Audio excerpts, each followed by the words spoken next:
우리는 태어났을 때부터 다 선수라고 생각해요. 선수가 되려면 계속 내 부족한 점을 보완하고 어떤 벽에 부딪히지 않게 훈련하고 자신의 명확한 목표와 미래를 그리는데 많은 에너지를 써야 된다고 저는 생각합니다. 안녕하세요. 고민수의 고운 팟캐스트에 오신 걸 환영합니다. 오늘은 피지컬 퍼포먼스 트레이닝 분야에서 일찍이 데이터 기반의 측정 시스템을 도입하여 체계적인 트레이닝법을 만들어 오신 분을 모셨는데요. 광주에서 더 트레이닝 센터를 운영하시며 야구, 클라이밍, 배드민턴 등 무려 18 종목의 선수들을 지도하고 계신 스트렝스 앤 퍼포먼스 전문가 이동호 코치님입니다. 안녕하세요, 이동호님. 안녕하세요. 저 이동호라고 합니다. 네, 반갑습니다. 반갑습니다. 코치님이 지금 선수 퍼포먼스 코칭을 주로 하고 계신데요. 먼저 어떻게 이 길을 시작하게 되셨는지 궁금해요. 감사하게도 이제 부모님이 운동선수를 하셨어서 오, 제가 평균 이상이었던 것 같아요. 그러다 보니 여러 가지 종목들을 접할 수 있는 기회가 많았고 거기다가 축구, 태권도까지 선수까지 했으니까 그런 경험들이 사실은 내재되어 있었던 것 같아요. 내재되어 있었지만 여러 가지 부상 이슈 때문에 오래 하지 못하고 그만두고 공부를 하다가 그냥 문득 대학교는 운동이나 이런 쪽으로 가고 싶더라고요. 대학교를 하는 중간에 시합을 나가서 크게 다쳤는데 정말 많은 좌절들이 있었고 그때 여러 병원들을 찾아다니면서 재활을 하려고 했는데 그냥 안 쓰면 된다라는 뉘앙스로 음, 이야기를 해 주셔서 제가 서울에서 몇 번 이렇게 고개를 떨구면서 이렇게 집에 온 적이 있어요. 제 그때 당시에 목표가 뭐였냐면 팔을 90도 펴는 게 목표였어요. 그때 이제 여러 병원들을 다니면서 재활이 안 되고 치료가 안 돼서 혼자 해야겠다는 생각 때문에 무작정 헬스장을 가서 운동을 음, 하다가 그그 당시에 지금 정말 높으신 헬스 바디빌더들하고 같이 운동할 수 있는 기회가 있었는데 음, 무게를 이겨서 그런지 모르겠지만 쪼끔씩 펴지기 시작했고 그럼에도 불구하고 팔이 안 펴지는 게 계속 웨이스트 트레이닝 할 때 불편함이 있어서 이제 재활 지식이라든지 재활 서적이라든지 찾아보면서 이제 재활에 관심을 갖게 된 것 같아요. 운동도 관심을 갖게 됐고 그러면서 몸도 좋아지다 보니까 자연스럽게 운동을 하면서 재활을 하는 것들에 대한 것들이 익숙해진 것 같아요. 꽤 오랫동안 재활을 했거든요.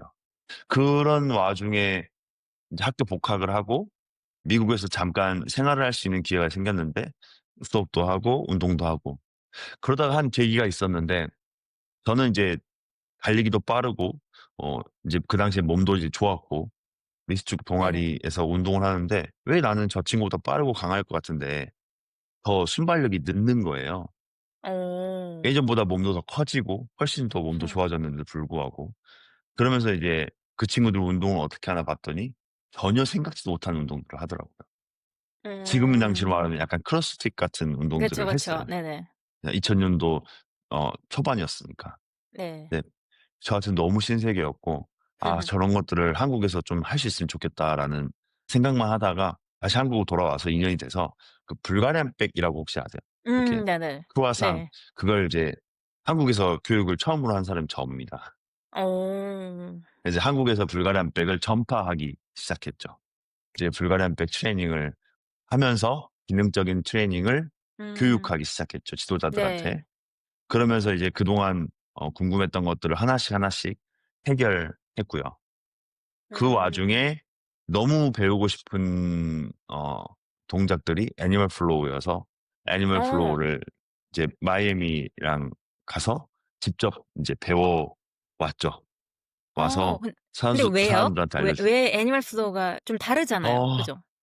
왜 그쵸. 많이 다른데. 사실 그 당시에 이제 힘이라고 하면 자신이 있었고 체력이라고 하면 어. 자신이 있었는데 움직임의 연속에서 제가 '왜 저 사람이 하는 걸 내가 못 따라하지.'라는 생각이 들었어요. 왜냐면 저는 인제 무도를 했었으니까 어. 뭔가 잘 따라하고 이럴 줄 알았는데 문득 그 애니멀 플로우 창시를 하는 마이크 피치의 영상을 보고 따라 한번 해 보려고 했더니 할 안 수 돼. 없는 거예요. 어. 근데 이게 눈으로 쫓아가는 움직임이 아니라 그냥 '뭔가를 모르고 있다.'라는 생각이 들었어요. 어. 그래서 너무 궁금해서 '아 이건 직접 배워야겠다.' 해서 다짜고짜 이메일을 보내고 이제 가게 된 거죠. 이제 이런 과정들을 계속 밟아 나오면서 트레이닝을 했었고, 다만 제가 학교도 운동선수들이 많은 학교였고, 그러다 보니 자연스럽게 운동선수들을 지도할 수 있는 기회가 많았던 거예요. 네. 여자 유도 국가대표팀, 뭐 남자 유도 국가대표팀, 그다음에 학교 레슬링부, 축구부, 태권도 있었고 네네. 씨름부도 있었고, 이런 종목들을 도와주다 보니까 그런 스포츠에 대한 이해나, 그리고 이게 경험이 또 무시 못하잖아요. 그쵸. 한 주에 몇백 명씩 도와주니까. 근데 그때 정말 많은 경험들을 하게 음. 되어서 이제 그 경험을 바탕으로 저만의 트레이닝 센터를 차리게 된 거고, 그 과정 중에 이제 여러 선생님들의 도움을 많이 받았죠. 네, 아까 잠시 애니멀 플로우 얘기를 해 주셨는데 또 퍼포먼스 코칭과 어떤 연결점이 있는지도 궁금한데요. 움직임을 바라보는 관점이 좀 바뀌었던 것 같아요. 움직임을 바라보는 관점이 좀 바뀌었었는데, 제가 중간에 이제 바디 컨트롤이라고 하는 노석희 원장님의 어 그런 교육들도 많이 들었고, 또 막 네. 그 노석희 원장님의 생각들을 많이 이제 접할 수 있었는데, 노석희 원장님은 정말 많은 경험을 가지고 계셨고, 그 경험을 남들이 알아들을 수 있도록 천천히 차곡차곡 쌓으신 분이세요. 그래서 그 경험을 저는 옆에서 들을 수 있었고, 그 애니멀 플로우 통해서 관점이라는 게 생기기 시작하면서 움직임을 바라볼 때 어떻게 바라봐야 어 그 사람한테 도움이 될 수 있는지 고민하고 연구하기 시작했던 것 같아요. 또 특별한 게 아마 이 데이터 기반을 한 그런 더 트레이닝이라는 이제 시스템을 도입한 그거라고 보는데 어떠한 계기가 있을까요? 인제 여기까지는 사실은 주관적인 거죠. 움직임 바라보는 관점, 음. 그리고 그 움직임을 어떻게 해야겠다라고 계획하는 건 제 주관적인 생각인 거죠. 근데 선수 트레이닝을 정말 많은 종목을 하고 또 여러 선수들을 하다 보니까 벽에 부딪히는 게 그런 거였어요. '얼만큼 해야지? 또 어느 음. 정도 나빠져 있지? 어세메트리라고 하는 것들이 어느 정도 차이가 있지?' 음. 이런 차이 때문에 잠을 이룰 수 없을 정도로 답답하고 어려웠어요. 그래서 한때는 이 업을 그만두고 싶었어요. 그냥 '아 이건 내 영역이 아닌가 보다.'라고 생각을 할 때가 있었어요. 그러다가 쪼끔 더 '디테일하게 찾아보고 싶다.'라는 이 열망 때문에 알아보다가 그 '데이터 측정을 이렇게 할 수 있겠구나.'라는 가상의 어떤 시뮬레이션을 생각해 보고 그런 곳을 쫓기 시작했죠. 그런 게 있는지.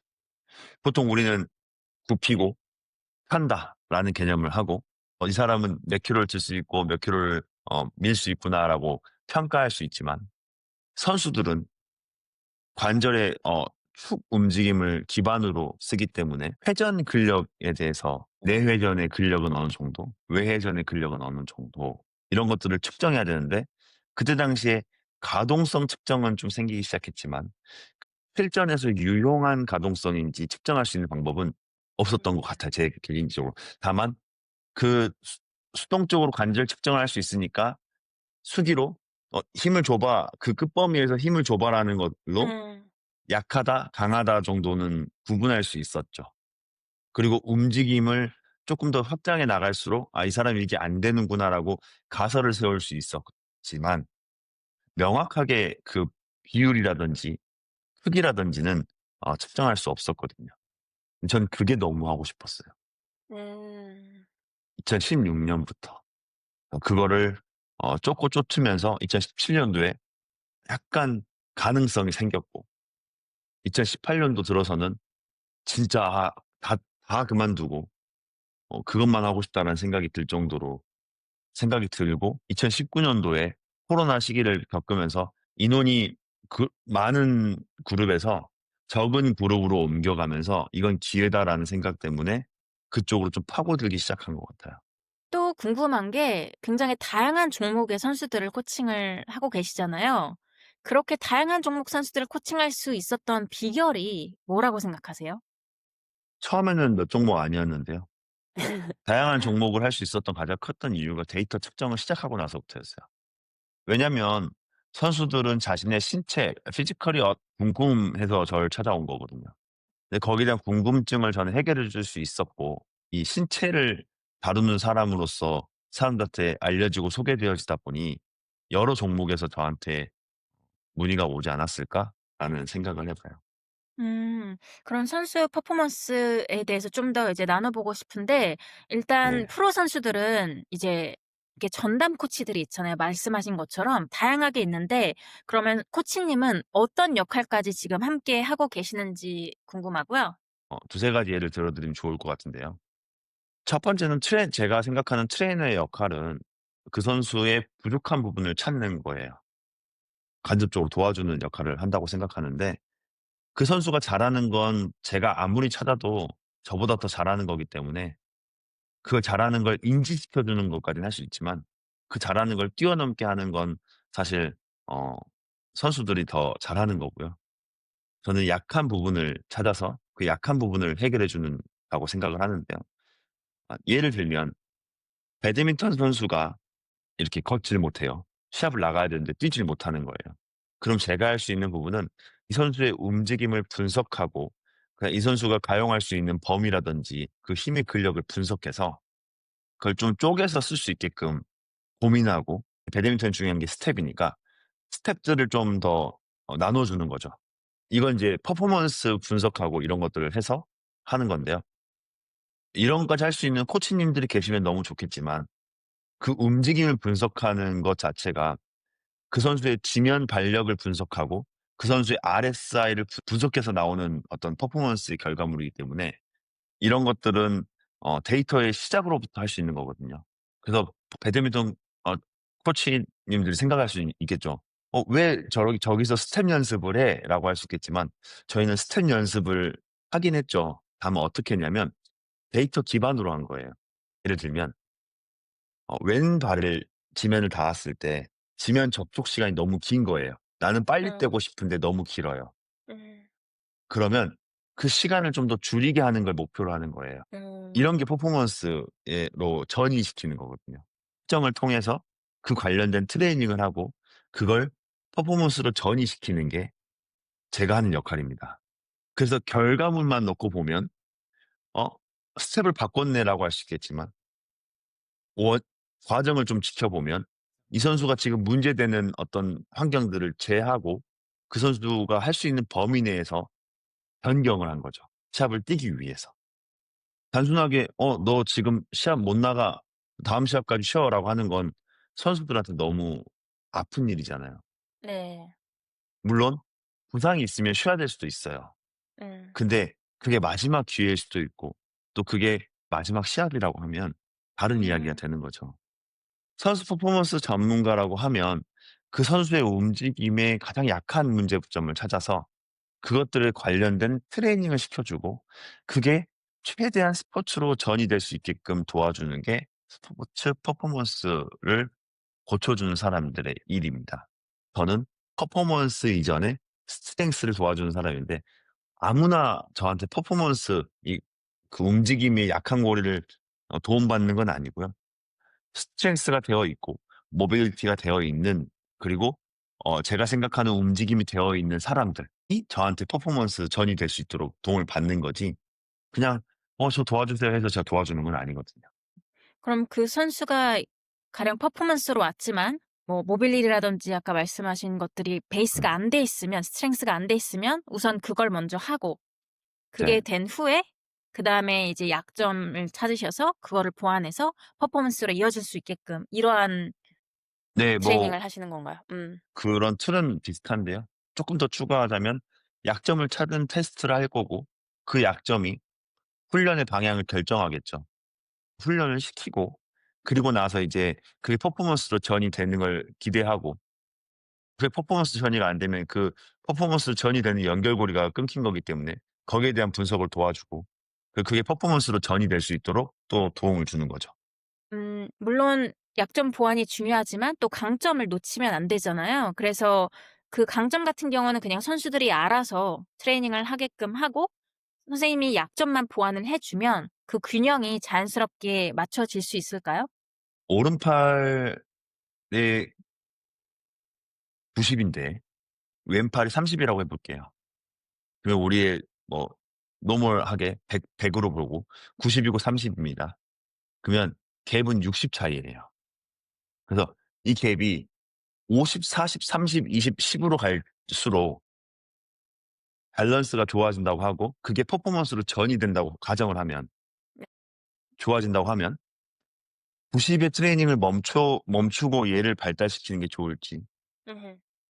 얘를 계속 올리면서 얘도 같이 올라가는 게 좋을지 고민 한번 해 보면 좋을 것 같아요. 이게 만약에 100을 먼저 찍었는데 얘는 여전히 40 이라고 하면 60의 갭이 생긴 거예요. 이걸 100을 만드는 훈련도 중요하지만요.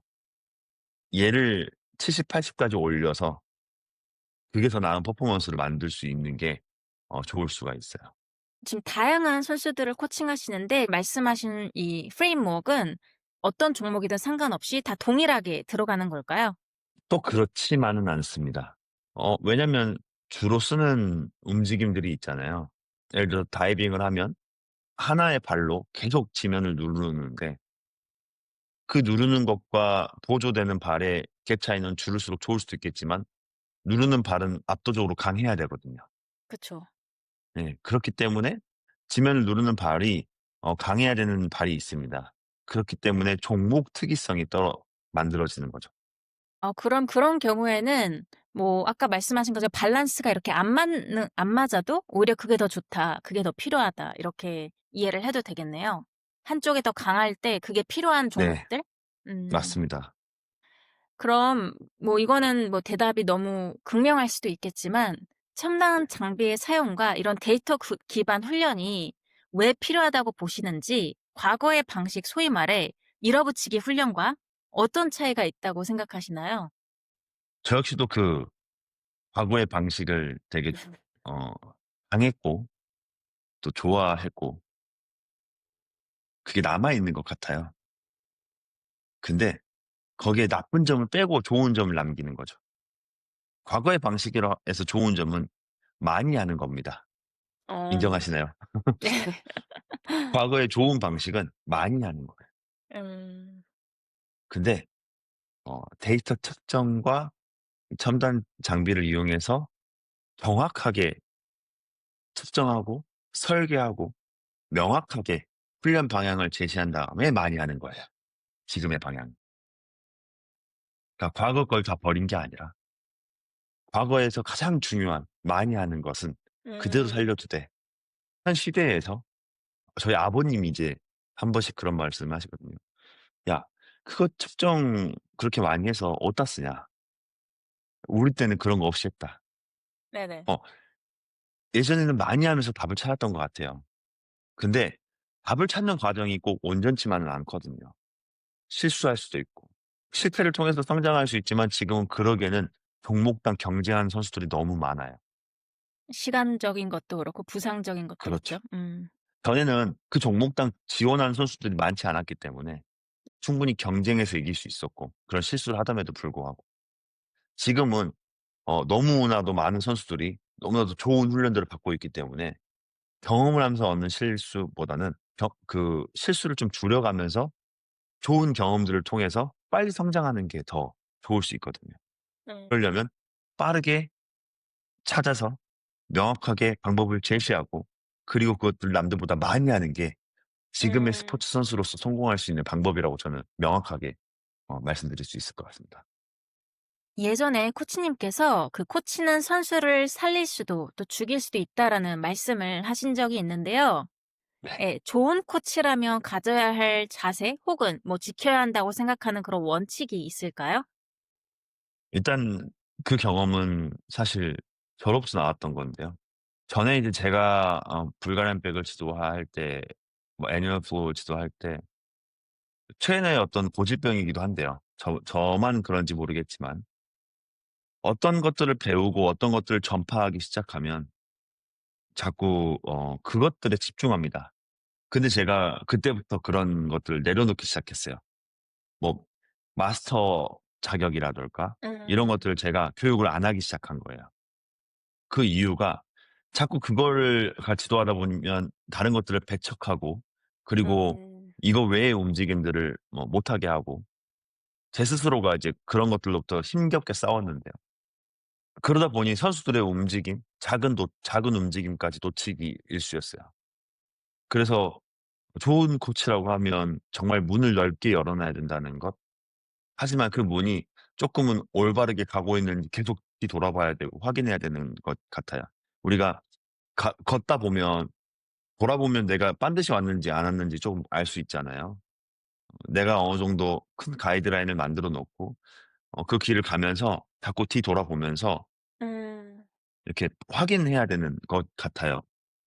굉장히 좋은 조언이신 것 같아요. 저 같은 경우도 이제 보디빌딩 하고 있을 때 만들어지는 결과물이 있으니까 그게 되게 옳다라고 오랫동안 생각을 했던 적이 있는 것 같아요. 나중에 지나고 나서 봤을 때 더 많은 길을 열어 놓고 다른 방식으로 접근을 했더라면 아웃컴이 더 달랐을 텐데 이런 생각을 되게 많이 했어요. 그래서 공감이 많이 가는 이야기인데요. 물론 코치님께서 프로 선수나 선수들도 많이 가르치고 계시지만 또 코치님 말씀을 듣다 보면 이 선수들뿐만 아니라 일반인도 적용할 수 있는 부분이 굉장히 많을 것 같아요.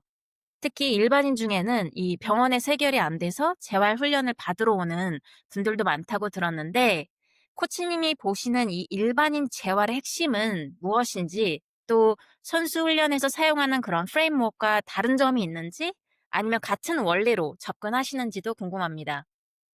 원리는 그대로 적용된다고는 말씀 못 드리겠지만 그래도 원리라는 게 변하지는 않습니다. 다만 제가 제일 당부드리고 싶은 이야기는 그 결과에 집착하지 않았으면 좋겠어요. 어디가 아프면 그 아픈 결과는 분명히 원인이라는 게 있고 그 원인을 고쳐 나가려고 노력하셔야 되는데 그 병을 고치는 데 집중을 하시거든요. 음. 이제 그게 가장 큰 문제인 것 같아요. 그냥 스파인에 연결된 신경만 보더라도 정말 곳곳에 배치되어 있는데 그래서 미국에서는 카이로프라틱 같은 게 되게 유용하게 쓰이고 있잖아요. 근데 스파인 얼라이먼트가 무너져 있는 사람한테 좋은 소화 기관을 바라고 좋은 장기가 이렇게 잘 움직일 수 있을 거라고 기대하는 건 정말 어불성설이거든요. 맞지 않아요, 그 말이. 근데 내가 어디 아프니까 약국 가서 약을 처방받고 병원 가서 그냥 약을 먹는 건 본인한테 무책임하다고 저는 생각이 들어요. 그래서 어르신들이 저희한테 가르쳐 왔던 것들, 부모가 저희한테 이야기했던 것들, 뭘 쫓는 것, 짧게 보지 말라고 하는 지식들은 정말 많이 전해 주셨지만 당장 병이 생기거나 혹은 어디가 아프면 당장 그곳만 바라보게 된단 말이에요, 현대 많은 사람들이. 근데 사실은 그게 아니라 원리를 또 지켜봐야 되고 내가 이게 아픈 이유가 반드시 있을 거기 때문에 그걸 찾기 위한 걸 하셔야 되고 요즘에 러닝 붐을 넘어선 것 같아요. 러닝 네네. 광이라고 하는데 저는 안 보이는 이면이 좀 있는 것 같아요. 많은 인플루언서들이 러닝을 많이 하고 러닝을 하다 보니까 좋아졌다라고 하지만 진짜 그럴 수 있죠. 근데 진짜 그렇지만은 않거든요. 늘상 하는 것도 자주 하다 보면 문제가 생길 수 있기 때문에 좀 시간을 들이고 또 돈을 들여서 처음엔 잘 배우고 그리고 그걸 또 자주 하는 이건 음. 변하지 않는 것 같아요. 볼륨보다는 쪼끔 더 좋은 어 퀄리티를 좀 생각을 하면 좋을 것 같고 또 길게 하려고 막 노력하는 것보다는 자주 하려고 노력하면 좋을 것 같아요. 길게 하기보단 자주 한다는 말은 러닝을 1 시간 하려고 하지 말고 그냥 뭐 10 분씩 여러 번 해라 약간 이런 개념인가요? 어 짧게 좀 더 좀 해라? 쪼개면요. 더 짧게 뛰는 연습부터 하는 게 좋을 것 같아요. 음. 그러니까 더 짧게 빠르게 뛰는 연습을 할 줄 알아야 내가 어떻게 뛰어야 더 빠르게 뛰는 것들을 경험하고 이 몸에 익히게 되는데 그렇게 천천히 나아가야 돼. 그게 달리는 주법을 배우는 방법이거든요. 멀리 뛰는 것부터 배우면 그 브레이크 거는 법밖에 안 배워요. 무슨 말이죠? 브레이크를 건다? 멀리 하려고 하면 조절하는 것밖에 안 배워요. 어떻게 내가 멀리 갈 수 있을 거에 대한 그렇죠. 천천히. 조절. 당연히 요즘은 이제 많이들 알고 계시지만 뭐 존2 운동법이라든지 이렇게 저강도의 유산소 운동법이 몸을 살린다라고 한다 뭐 이렇게 하지만 그전에 어떻게 달리는지 달리기의 원리 정도는 이해하고 하려면 내가 네네. 빨리 달려봐야 돼요. 일반인들도 그래서 저희는 6초 러닝 같은 거 6초 동안 빠르게 뛰어볼 수 있게끔 하는 러닝들을 많이 시켜보고요. 물론 러닝이 익숙하지 않은 사람은 천천히 걷는 것부터 시킬 거고 쪼금씩 뛰게 만들어 주고 오래 뛰게도 만들어 보겠지만 그것들이 익숙해지면 좀 짧게 빨리 뛰는 방법도 익숙해지고 그럼 다시 리빌딩을 해요. 더 좋은 자세로 멀리 뛰게끔. 근데 달리는 법을 이렇게 배우지 않은 분이면 짧게 내가 빨리 뛰어도 그것을 고칠 수 있을까요? 길게 뛰든 음. 짧게 뛰든 어쨌든 나는 모르는 상태인데 짧게 뛰는 것에 의미가 있을까요? 짧고 빨리 뛰려면 주머니에 손 놓고 뛸 수는 없을 거예요. 짧고 빨리 뛰는 연습을 하다 보면 손을 칠 수도 있고 다리를 들 수도 아. 있고 네네. 그쵸. 근데 러닝의 가장 자연스럽게. 기본적으로 음. 팔을 움직일 수 있어야 되고 다리를 움직일 수 있어야 되는데 천천히 움직이다 보면 팔을 멈추게 되고 다리를 들지 않게 되기 때문에 러닝의 힘을 놓치면서 뛰게 되는 거죠. 그러다 보면 앞으로 러닝을 하게 되는 게 아니라 위아래로 러닝을 하게 되고 고개로 무게중심을 바꾸게 되는 거예요. 천천히 뛰다 무게중심이 보니까? 네. 무게중심을 앞으로 하다 보면 뛰게는 되니까 나는 위아래로 움직이는데 고개를 앞으로 하면 앞으로 가거든요. 그러면 오래 뛸수록 목은 더 아플 거고 그걸 받쳐주는 허리는 더 아플 거고 그걸 더 안정시켜 주려고 하는 골반은 더 안 움직일 거고 그렇게 러닝을 배우지 않고 오래 뛰신 분들을 보면 좋은 분도 있는 반면에 골반을 아예 움직이지 못하고 음. 척추 스파인이 완전히 일자로 쓰신 분들 너무 많아요. 그래서 그런 게 안타까운 건 사실이에요. 지금 어 허리 이쪽 얘기도 좀 나왔는데 예를 들어 어떤 분들은 이 허리 통증의 원인을 또 골반에서 찾거나 아니면 뭐 발 아치 무너짐 같이 음. 특정한 부위에서 찾기도 하잖아요. 네. 코치님은 이런 문제들을 어떻게 진단하고 접근하시나요? 보편적으로는 첨단 방식을 이용하지 않으면 가동성과 움직임 테스트를 통해 찾죠. 근데 쪼끔만 어 과학적으로 찾으면요. 스쿼트를 해서 점프를 한다거나 혹은 점프를 하다 보면 움직임을 써가는 구간들이 생깁니다.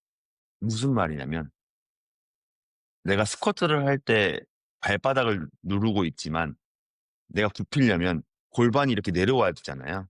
네. 그리고 점프를 하려면 골반이 내려오고 무릎이 굽혀지고 발목이 굽혀지고 발바닥이 눌러진 상태에서 발바닥이 펴지면서 이렇게 움직입니다. 근데 그런 것들 그래프화 시켜보면 그걸 이제 존으로 나누면 P1과 음. P2로 나누는데 P1이 약하면 골반에서부터 내려가는 그 구간이 약한 거예요. 존 2가 약하면 무릎에서 발바닥이 펴지는 게 약한 거예요. 그래서 과학적으로 보면 그게 쉽죠. 근데 음. 그게 없이 움직임으로 봤을 때는 골반의 가동성이 안 좋은 사람일수록 어 강하다는 건 척추의 안정성이 흔들리고 있다는 소리예요. 요추의 안정성이 흔들리기 때문에 골반이 꽉 잡아서 안정을 시켜 줘야 되는 거고 그럼 요추가 안정성을 요구하는 라인인데 안정성이 안 되면 흉추에서 안정성을 지켜야 되니까 플렉시블해야 될 흉추에서 안정성을 만들면 경추가 안정성을 요구하면서 모빌리티를 써야 되는데 많이 움직이려고 노력을 하게 되는 거예요. 경추가 많이 움직이려고 노력하다 보면 고개를 앞으로 뺄 수밖에 없거든요. 혹은 뒤로 물을 수밖에 없어요. 둘 중 하나는 선택해야 돼요. 그러다 보니 어느 한 문제를 놓기라고 딱 지적하는 사람들은 위험할 수도 있어요. 그게 명확하면 모르겠는데 음. 여러 가지 관점을 봐야 되는 것 같아요. 그 사람의 히스토리, 그 사람의 움직임, 그 사람의 가동성, 그 사람의 생활 패턴을 다 보고 그리고 나서 어 이렇게 가설을 좁혀 나가는 게 현명한 거지 넌 이것 때문에 그래."라고 그냥 무심코 하는 사람들의 의견은 철저하게 무시해도 될 것 같습니다.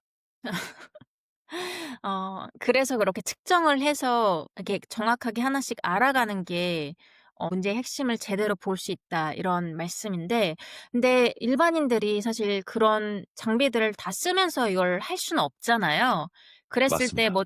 저도 뭐 허리, 무릎, 골반 통증을 다양하게 겪으면서 느낀 게, 어쨌든 그래도 저래도 뭐 유연성과 근력, 모빌리티 안정성, 이게 다 조화롭게 있어야 한다는 게 되게 중요하다는 거였는데, 그럼 코치님이 보시기에 이 선수나 일반인 모두가 가장 먼저 챙겨야 할 그런 기초 베이스가 있다면 그게 어떤 거고, 또 그걸 꾸준히 유지하기 위해 우리가 어떤 식으로 접근을 해야 되고 관리를 해야 되는지 알려주실 수 있을까요?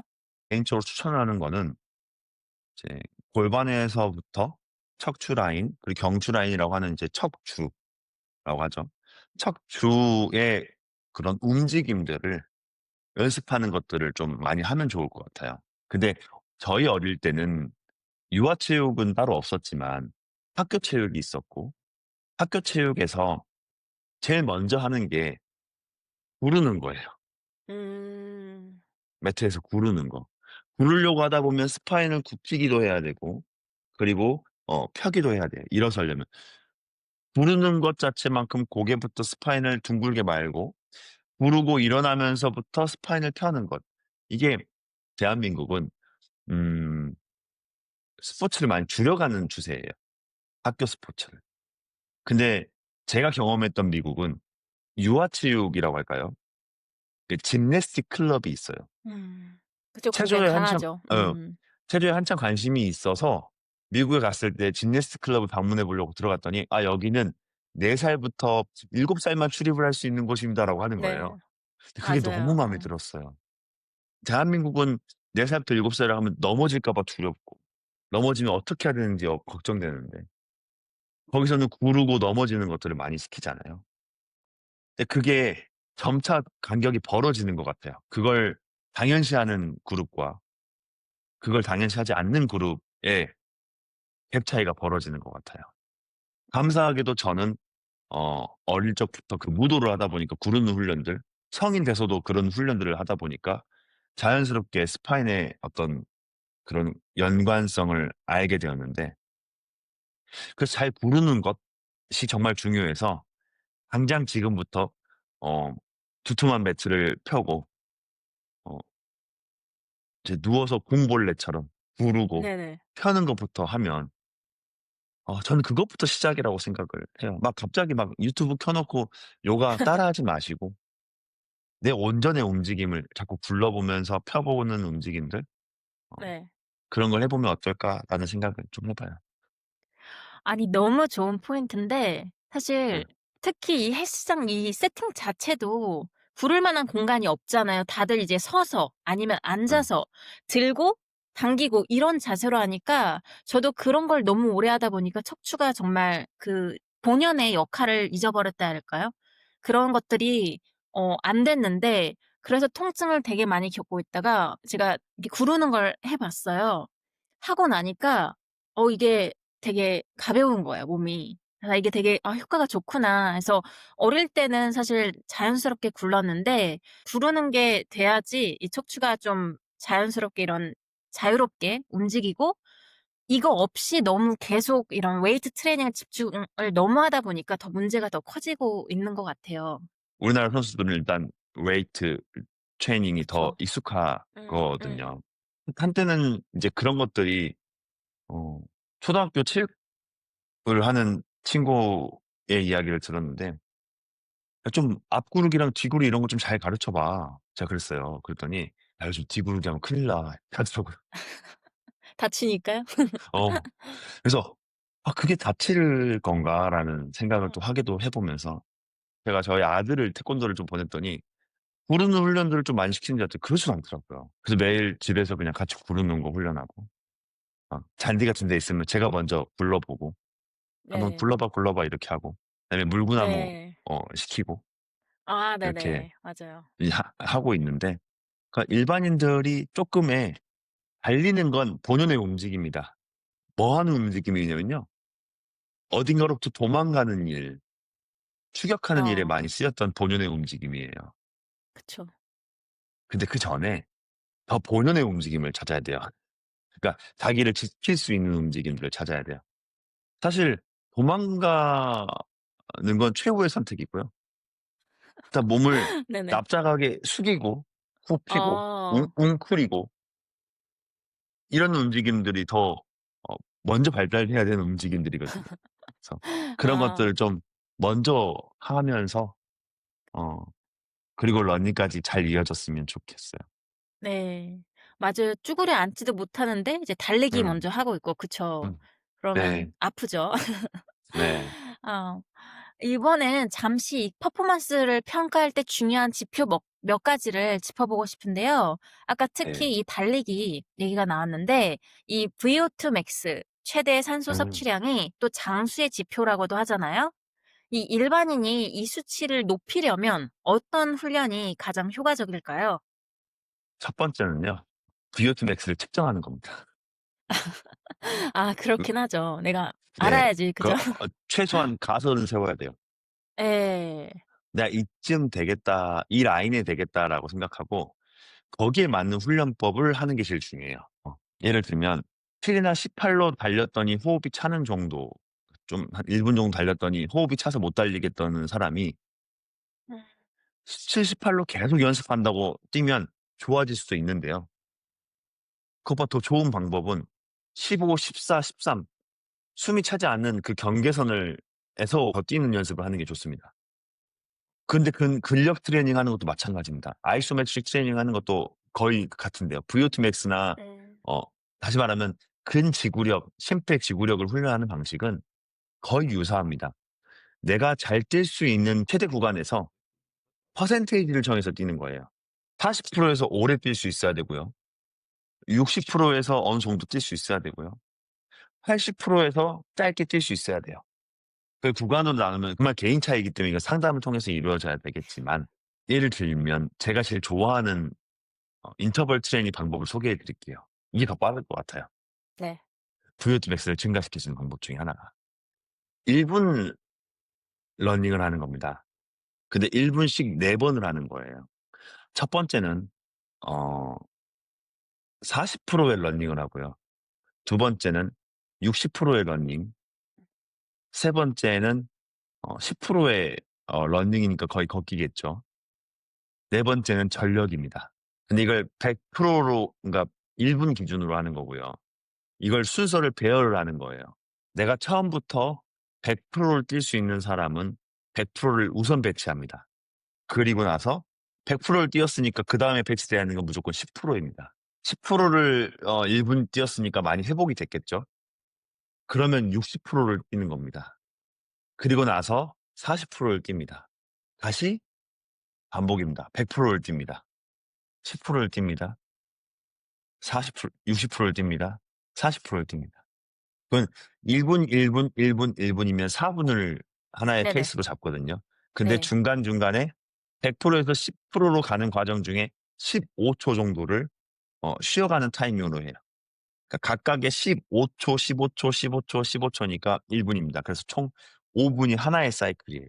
그래서 그 5 분을 한 번이라도 성공했으면 그다음에는 2 번을 하는 거고요. 2 번을 했으면 그다음에 3 번을 하고요. 3 번을 했으면 4 번을 하는 건데, 첫 번째를 하고 두 번째 하더라도 실패할 확률이 있어요. 그러면 성공한 기점을 1 이라고 하고 1에 1-1이 될 수 있고 1-2가 될 수 있고 1-3이 될 수 있고 1-4가 될 수 있고 1-4가 끝나면 2-1이 될 수 있고 2-2가 될 수 있죠. 이걸 이제 네. 어 스프린트 인터벌 트레이닝 프로그램이라고 합니다. SIT라고 해요. 가장 효과가 좋은 근지구력과 심폐지구력을 활성화할 수 있는 방법 중에 하나고요. 네. 이걸 또 웨이트 트레이닝으로 넣는다고 하면 이걸 어 100%할 수 있는 하이브리드한 트레이닝을 하고, 뭐 또 10% 정도 할 수 있는 밸런스 트레이닝 같은 걸 하고, 또 한 60% 할 수 있는 근력 트레이닝을 하고, 40% 정도 되는 또 카디오 트레이닝을 하면 이건 또 하나의 프로그램이 될 수 있거든요. 네. GX가 될 수 있겠죠. 그래서 음. 이 방법들을 잘 사용하면 짧은 시간 동안 큰 효과를 볼 수 있는 운동 방법이 될 수 있습니다. 그럼 아까 뭐 딱 정해진 예를 들어 뭐 20분 이렇게 가장 효과가 좋은 그런 시간이란 건 없을까요? 만약에 내가 이게 어 가능하다고 하면. 가능하다고 하면 20 분이 좋습니다. 4번 음 사이클을 보는 게 좋아요. 근데 네. 어 많은 사례에 있어서 경험이 이해하지만 처음부터 20 분을 할 수 있는 사람이 극히 드물다. 그쵸. 100% 네. 하는 건 올 아웃을 해야 되는 거예요. 그러니깐요. 네, 올 아웃은 정말 힘들거든요. 올 아웃을 하고 나서 주저앉는 게 아니라 15초 정도 휴식을 갖고 이제 그다음에 또 10% 정도 되는 움직임을 가져야 되기 때문에 완전히 그러니까 심박수라는 게 우리가 그래프를 보자면 보통 고강도의 인터벌 트레이닝 같은 경우는 높였다가 쉬면서 떨어지게 돼 있어요. 근데 이 올아웃을 하면 완전히 높아졌다가요. 쉬어도 떨어지지 않는 거예요. 그리고 떨어지려고 할 때쯤에 60%의 운동을 하기 때문에 다시 한번 올라가는 거죠. 그러니까 40%할 때도 거기 그 선에서 위에서 노는 거예요. 결국은 인터벌 트레이닝의 핵심은 20분 동안 그 구간에서 계속 위에서 놀 수 있는 안데 많은 그룹 트레이닝과 많은 프로그램들이 그 구간을 자꾸 내려갔다 올라왔다 내려갔다 올라왔다 이렇게 하는 음. 거죠. 급격하게 움직이고 또 떨어지는 것들은 신체 부상을 야기시킬 수 있기 때문에 저는 그 방식을 추천하는 겁니다. 그 올 아웃의 기준은 1 분에는 내가 할 수 있는 올 아웃이 맞을까요? 아니면은 그 올 아웃도 20 초의 올 아웃이 있을 수 있고 또 1 분을 20 초의 올 아웃이 써 버리면 1 분을 갈 수는 없잖아요. 그거를 내 그래서 영역에 맞게끔 조절하면 될까요? 맞습니다. 그래서 1분 올아웃이라고 하지만 그 음. 쪼끔만 응용을 하면요. 그 1 분을 30 초로 쪼개거나 20 초로 쪼갤 수도 있습니다. 그래서 대신 20 초로 쪼개면 그만큼 시간이 길어질 거고 쉬는 시간이 많아지겠죠. 30 초로 쪼개면 쉬는 시간보다는 운동을 2번 해야 되기 때문에 쉬는 시간도 당연히 생길 거고 그러다 보면 어 운동의 총량의 시간은 더 길어질 거예요. 그래서 많이 근피로도는 많이 높아지겠죠. 1 분씩 하면 근피로도는 좀 적겠지만 그래도 어떤 호흡이나 이런 것들은 훨씬 더 많이 피로도 할 거고. 또 이 HRR 이 Heart Rate Recovery 즉 운동 후 심박수 회복 속도도 이 중요한 지표라고 들었는데요. 이게 왜 중요한지 또 개선하려면 어떻게 훈련해야 하는지 알려주시면 좋을 것 같아요. 하트레이트를 회복하는 가장 큰 방법은 체계적으로 운동하는 겁니다. 내 강도를 조절하지 못하면 그 회복 속도가 늦을 수밖에 없습니다. 강도에 맞게 훈련을 하면 회복 속도는 빨라집니다. 그리고 어떤 강도에 맞게 그러면 운동을 해야 되죠? 다 다를 거잖아요. 그쵸? 그래서 내가 얼만큼 시간을 내서 운동할 수 있는지가 중요할 것 같아요. 내가 20 분의 운동을 할 수 있는 사람이라면 20 분에 맞는 운동 강도를 설정해야 되는데 아까 민수님께서 말씀하셨던 60초 올아웃인데 20초 동안 올아웃을 할 수 있는 운동을 선택하면 그걸 60초 동안 지속한다면 그다음은 하트 레이트 리커버리가 될까요? 잘 안 되겠죠. 그래서 내가 할 수 있는 운동의 수준을 정하고 그리고 거기에 맞는 강도를 정해야 하트 레이트 회복 속도가 빨라질 수 있다라는 거예요. 하트 레이트 회복 속도는 어 어떤 특별한 방법으로 빨라지는 것이 아니라 운동의 방향과 강도를 잘 조절하는 데서 따라온다라고 말씀드릴 수 있어요. 요즘은 되게 잘 돼 있어서 심박 모니터링을 많이 하잖아요. 유산소성의 운동은 심박 모니터링을 보면서 하면 좋을 것 같고요. 근력이나 음. 웨이트 트레이닝이나 혹은 어떤 유무탄소의 복합 운동을 할 때는 어 이런 자각도를 보면 더 좋겠죠. 이 근력과 파워는 선수뿐 아니라 또 노화 방지에도 직결이 된다고 하는데 일반인도 쉽게 적용할 수 있는 뭐 파워나 밸런스 이런 훈련 방법이 있다면 소개해 주실 수 있을까요? 지금 들고 계시는 웨이트 트레이닝의 무게보다 아주 쪼끔씩 늘려가는 방법들을 선택하는 게 좋은데요. 헬스장에서 하는 문화의 가장 큰 문제는 원판을 너무 쉽게 꽂아요. 많이 보셨을 거예요, 네. 운동하시면서. 남성들이 먼저 몸을 풀고 거기다 드립다 10 킬로 20 킬로를 꽂는 게 보여요. 네네. 근데 그거는 남자 공통인 것 같아요. 네. 근데 그렇게 하는 것보다 충분히 몸이 풀린 다음에 내가 5개에서 6개 할 수 있는 무게 정도를 설정을 빨리 가는 게 좋아요, 힘이 빠지기 전에. 그리고 그것들을 짧게 훈련을 하고 빠르게 훈련하는 게 파워를 늘리는 방법입니다. 예를 들면 20개 할 수 있는 바벨 무게잖아요. 근데 그 20개 할 수 있는 바벨 무게도, 바벨 무게라고 하면 처음에 상대적으로 가볍게 느껴질까요? 무겁게 느껴질까요? 가볍게 느껴지겠죠. 그 속도는 빠를 겁니다. 음. 근데 아무리 가벼운 무게더라도 20개쯤 할 때쯤 되면 어떻게 될까요? 이게 속도가 빨라질까요? 느려질까요? 느려지죠. 느려지겠죠. 그러면 우리 뇌는 그래서 어떻게 하라고? 어디에 집중해야 돼? 빠른 거에 집중해야 돼? 느린 거에 집중해야 돼라고 물어볼 거예요. 훈련의 목표가 파워라고 한다면 그렇게 가면 안 돼요. 바벨 무게 웨이트 첫 번째 속도와 끝의 무게의 속도가 최대한 갭이 적을 수 있는 개수를 설정하는 게 좋습니다. 그래야 그게 훈련 목표가 되는 거예요. 3개 정도까지 들 수 있는데 그걸 여러 번 할 수 있는 무게를 선택하는 거지 3개만 음. 하고 끝낼 수 있는 무게를 선택하는 게 아 아니에요. 네. 근데 많은 사람들이 가벼운 무게부터 많이 해서 내가 3개를 할 수 있는 무게나 혹은 2개 할 수 있는 무게 혹은 보조받을 수 있는 무게에서 끝내버린단 말이에요. 그게 아니라 최대한 몸을 잘 풀고 처음부터 3개를 여러 세트 할 수 있는 무게를 설정하고 그 3개를 힘을 써서 운동을 하는 거예요. 그렇게 예. 여러 번 아 하는 겁니다. 여러 번이라 하셨는데 몇 세트가 가장 이상적일까요 보통 그럼? 6세트에서 8세트입니다. 여 6에서 8 세트를 하면 이제 파워에 효과가 좋은 네. 그런 네. 게 된다. 스트렝스 그리고 스피드를 가미한 거죠. 왜냐하면 무거운 물건을 들으려고 하면 빨리 들어야 되잖아요. 그쵸. 스트렝스를 기반으로 한 스피드 훈련 방법인 거예요. 일반인들은 스피드 훈련은 크게 필요가 없고요. 스트렝스 스피드가 필요하기 때문에 스트렝스도 갖추면서 스피드 할 수 있는 훈련들을 해야 되는 거거든요.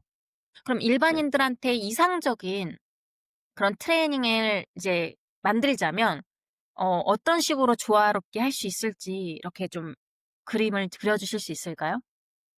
저는 상하체를 나누는 거에 있어서만큼은 나눠도 된다고 생각을 하는 편이고요, 일반인들은.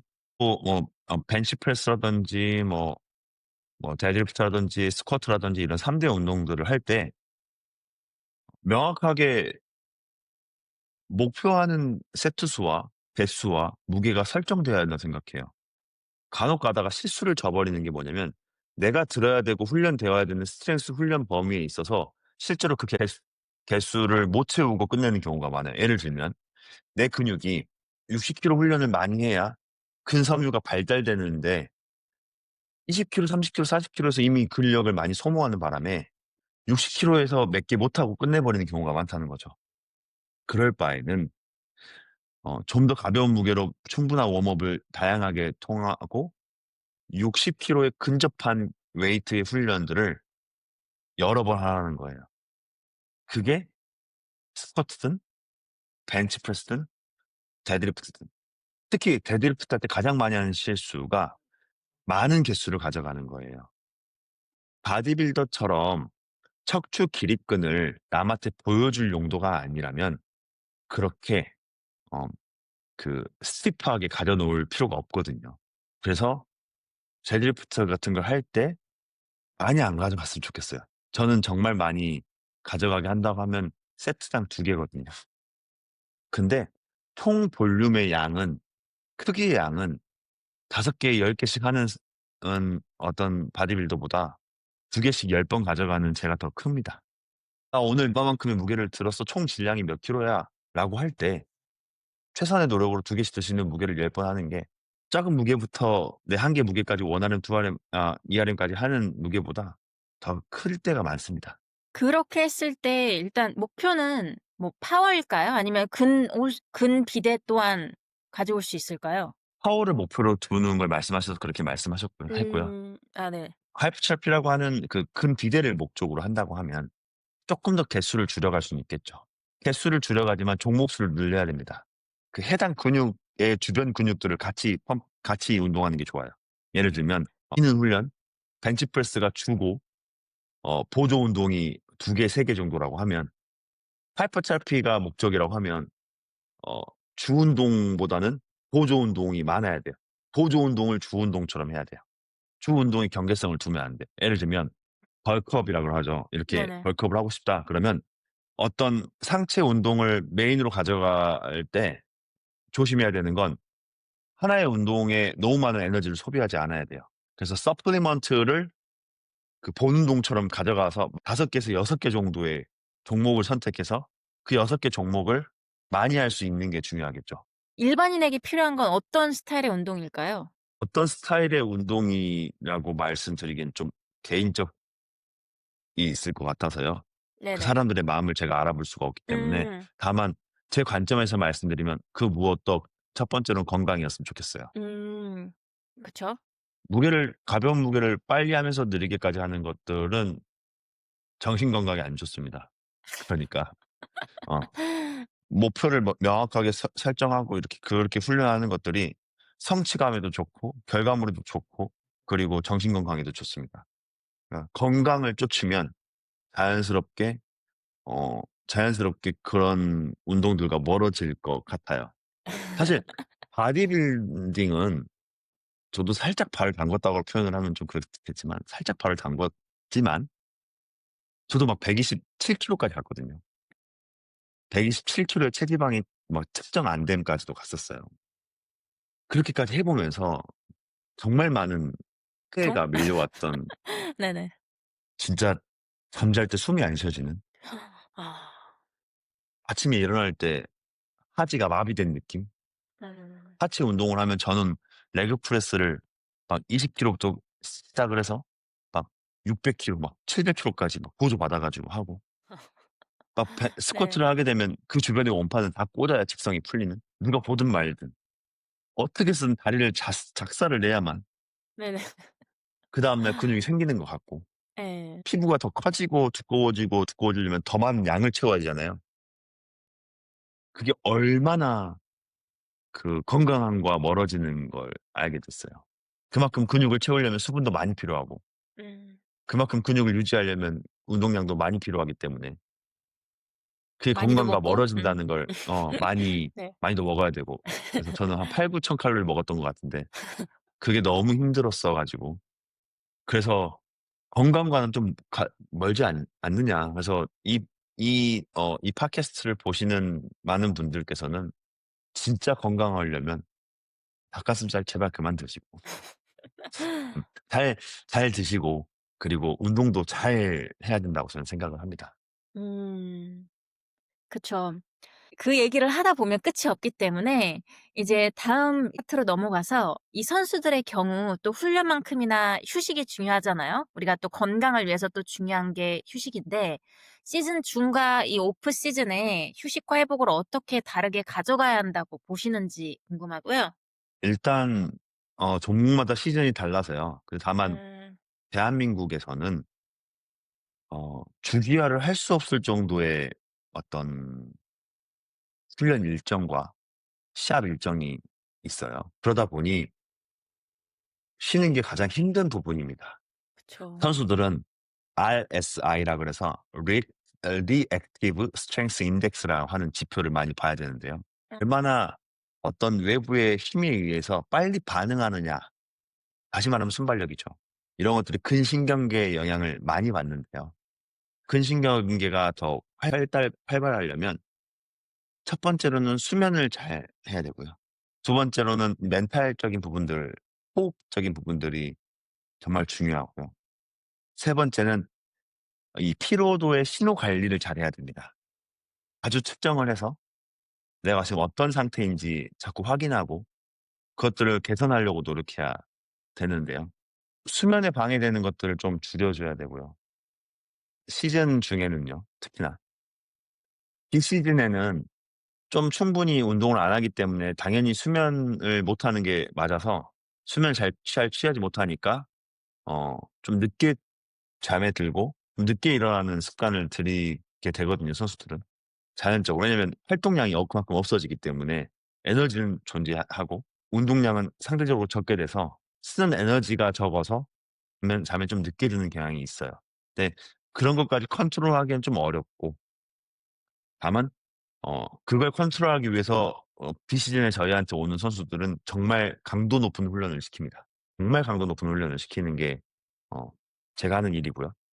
시즌 때는 선수들한테 점심시간 이후로는 카페인 음료들을 섭취하지 못하게 하는 걸 목적으로 하고요. 사실 여기서도 이걸 뭐 제가 원하는 이런 클라이언트들이 볼지 모르겠지만요.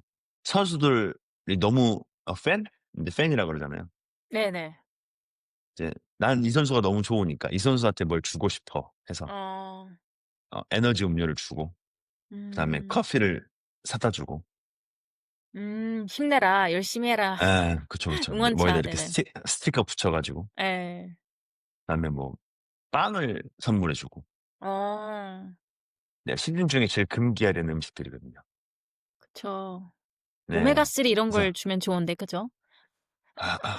생선 아닌가요? 한 마리를 구워다 주다가 생선 한 어 마리를 구워다 준다거나 네. 닭다리살 스테이크를 해 간다거나 어. 양갈비 스테이크를 해 간다거나 네. 추천된 이러면 선물. 이러면 모를까. 네네. 어 가공된 식품들이라든지 그쵸. 인스턴트라든지 이런 것들을 전달하는 시기와 먹게 되는 시기가 보통 점심시간 이후예요. 어. 시합을 얼마 안 남겨 두고 하는 거거든요. 어. 네. 그러면 선수들한테 사실 피로도가 더 안 좋아지는 경향이 만들어져요. 그쵸. 저는 이제 그래서 수면 관리를 정말 중요하게 생각하고 그래서 수면을 최대한 잘할 수 있게끔 컨설팅도 많이 하고 있는데요. 집안에 가서 환경을 만들어 줍니다. 검정색 테이프 하나 들고 가세요. 에어컨 불 들어오는 데 붙이고 네네네. 공기청정기 불 들어오는 데 붙이고 전등 불 들어오는 데 붙이고 이런 것들부터 해서요. 수면 상태를 알아보기 위해서 저는 그 웨어러블 많이 이용하는 편이어서 가슴에 차고 자는 수면 모니터링 음. 그다음에 심박계 그다음에 손목 시계 그다음에 미국에서는 자주 쓰는 오라 링 같은 거 네네네. 또 정말 제가 일찍 썼거든요. 그래서 그런 것들 모니터링해서 지금 수면 패턴이라든지 이 사람의 인지 능력이 어느 때 제일 좋은지 그런 것들을 확인해 주고 안 보이는 것 같지만 정말 많이 하고 있어요, 선수 트레이너로서. 선수 트레이닝은 단순히 트레이닝만 하는 게 아니고요. 여러 가지 것들을 신경을 써 줘야 되는데요. 근데 뭘 신경 쓴다라는 것보다 좀 제한을 두게 하는 게 좀 많아요. 그게 스트레스일 수는 있지만요. 잦은 음주라든지 잦은 흡연이라든지 잦은 커피 타임이라든지 이런 것들 다 안 좋고 선수들이 제일 말하는 게 저한테 이렇게 이야기해요. "아 저 오늘 커피 안 마시고 사이다 마셨어요. 콜라 마셨어요." 똑같거든요, 제 입장에서는. 네네네. 그런 것들로부터 계속 귀엽네요. 네. 교육해 나가는 거. 예. 대부분 선수들이 탄산음료 안 먹을 때 이제 선수들이 선수들을 전파시키잖아요. "아 저 이 선수가 오늘 탄산음료 못 먹게 해서 안 먹었는데 이거 하나도 안 먹는다고 뭐가 문제가 돼요?" 라고 물어보는 경우가 많아요. 근데 사실 모든 시작은 그 하루부터잖아요. 그쵸. 저희 친동생이 이제 축구 선수를 오래 했거든요. 근데 아직도 이제 그 이야기를 하면 눈물이 나고 슬픈데요. 그 친동생이 이제 축구를 그만두고 이제 최종으로 이제 저희 집에 왔을 때 음. 제가 소고기를 이렇게 구우면서 "고생했다." 그때 처음으로 줬던 게 사이다였어요. 아. "사이다 이런 것도 못 먹고 잘 참느라고 고생했다." 이렇게 이야기했던 적이 있는데요. 어 어차피 운동선수가 그 큰 꿈 앞에서 그만뒀거든요. 선수는 했지만 좀 더 오래 하진 못했어요. 근데 그럴 거면은 그냥 사이다 좀 먹을 걸. 음. 선수 생활 때 먹을 걸. 이렇게 했어야 되냐라고 하면 저나 아버지는 지금도 그래도 안 먹였을 것이라고 이야기해요. 저는 사람들이 제일 많이 하는 이야기가 "동호야 너 선수 트레이닝 안 하면 돈 많이 벌 수 있는 트레이너잖아. 너 일반인들 지도하면" 뭐 그 사람들 말로는 "너 이렇게 떠받들고 살 거야 사람들이. 지금 여타하는 트레이너들보다 돈 정말 많이 벌고 떳떳하게 살 거고 정말 VIP들만 관리하면서 살게 될 거야."라고 말해요. 음. 근데 선수들을 보는 가장 큰 이유는 저의 욕심일 수 있는데 저는 죽어서 다시 사람이 된다는 걸 안 믿고 사는 사람이지만 죽어서 선수가 될 수 있다면 전 진짜 망설임 없이 죽을 것 같아요. 아. 어떤 종목이고 스포츠 선수가 될 수 있다면 망설이지 않을 것 같아요. 그래서 선수들이 좋아하는 걸 오래 하게 하고 싶고 좋은 재능이 있는 걸 썩히게 만들고 싶지 않고 어렵게 만들었던 걸 버리게 하고 싶지 않고 그 과정 뒤에 저희 부모님들이 얼마나 희생한 걸 전 또 눈으로 봤기 때문에 그 선수의 부모님이 얼마나 고생했을 걸 알기 때문에 그것 또한 또 지켜내고 음. 싶은 게 제 의지거든요. 그 의지를 그냥 갖다 태우는 것 같아요. 돈이 되든 안 되든 남이 알아주든 알아주지 않든. 예. 참 코치님 얘기 들으면서 마음이 되게 짠했던 게 그 코치님 스스로가 이 스포츠를 얼마나 사랑하시는지 그리고 선수들에 대한 이런 애정, 그 스포츠에 대한 그 사랑이 너무 절실하게 느껴졌어요.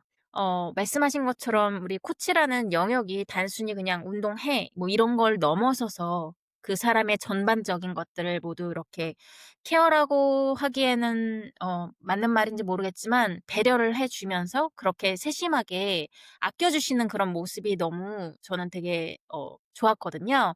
근데 또 코치님이 선수들이 멘탈적으로 이 흔들리지 않도록 아마 신경을 쓰시는 그런 부분이 있지 않을까 생각이 들어요.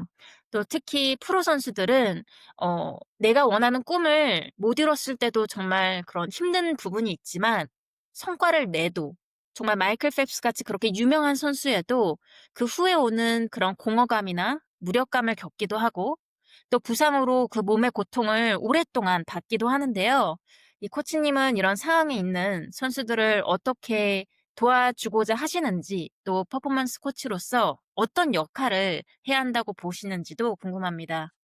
아마 많은 트레이너들이 이렇게 많은 프로 선수들을 지도하는 절 보면서 좋게 보기도 하고 되게 안 좋게 보기도 할 수 있는데요. 저는 이걸 제가 한다고 생각하는 게 아니라 이렇게 주어진 역할이 있을 거라고 전 생각하면서 살거든요.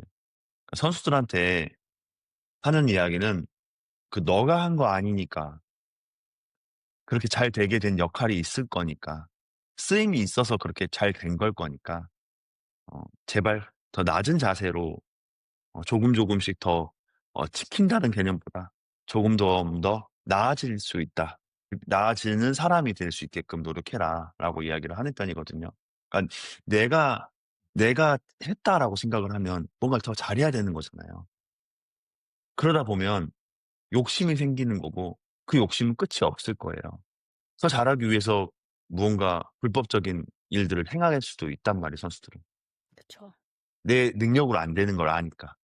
애초에 내 능력으로 되지 않고 내가 이렇게 잘하게 된 역할이 있고 쓰임이 있고 내가 이걸 잘함으로써 이 스포츠 사회에 이바지하는 게 있을 거니까 그걸 감사하게 생각하면서 어 그게 좋아서 그렇게 쓰였던 게 좋아서 마음을 쓰면 충분히 그다음 것도 잘 견뎌낼 수 있을 거라고 생각이 되는 거예요, 그다음 시즌이라든지. 음. 근데 뭐 '작년보다 잘해야지.'라는 마음이 있으면 '내가 이만큼 열심히 잘했는데 또 얼마큼 더 열심히 해야 돼.'라는 생각들을 계속하다 보면 결과 끝은 그 공허함일 거거든요.